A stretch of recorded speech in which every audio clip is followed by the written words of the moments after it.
Ayan, good morning, good morning. Kami ngayon ay pupunta ng bayan. So, ayan. Ito po ang aming mga kasama. Tatlong motor po kami at saka isang maliit na bangka. Ito po ay libing ng aming ex-kapitan na kailang lang ay pumanaw. So, kami po ay makikipaglibing. Kapag ganito pong maramihan, sa bangka po namin nilalagay yung casket. Tapos kami po mga tao ay sa bangka din dahil marami po kami. Mahirap pa pag motorsiklo ang gagamitin namin. Sobrang mahal ng pamasahe. So pag ganito pong maramihan ng lakad sa bayan ay kami po ay sama-sama. Buti na lang po at maganda ang dagat, talagang nakisama sa libing ng aming ex-kapitan. At dahil kung ito ay malakas ang dagat, naku po, siguradong walang makakasama. Kasi nga ang hirap ng pag malakas ang alon, tapos magbabiyahe ka, nakakatakot din. Although ang daan ng mga bangka ay stabil lang, pero talagang iba din pagka malakas ang alon. So yan guys, namnamin nyo ang paligid namin, ganda-ganda 'di ba? Ang mga puno, mga kulay green, ayan tabing dagat. Bali siguro mga 30 to 45 minutes nandun na kami sa bayan.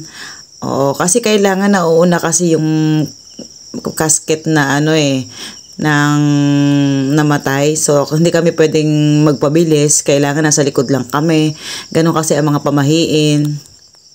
Bali sa panahon po ngayon, kukonti na po ang may bangka sa amin kasi nauuso na po ang motorsiklo at nabubuksan na ang konti-konti ang kalsada.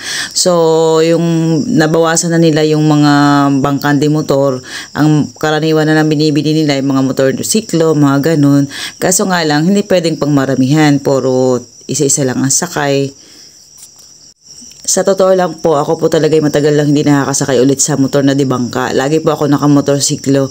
So ngayon talagang ninanamnam ko ang pagsakay ulit sa bangka. Napakaganda.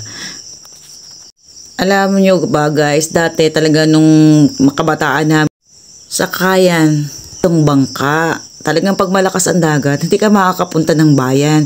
Kaya mostly yung mga taong may sakit talaga nang naabutan na dito sa aming barangay. Kasi no choice na po talaga, kundi ang bangka lang po talaga ang pwedeng magbiyahe. Pero sa ngayon naman po, okay na po dahil medyo na unlad na.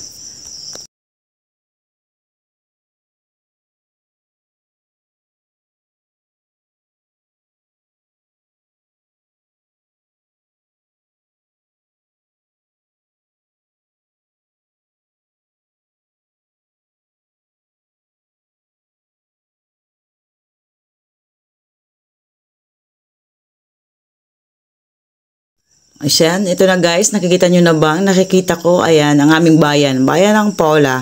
Malapit na po kami sa bayan. Ayan. Nauna na po ang isang bangka. Bali, late kami. Nandito kami sa likod para hindi lang kami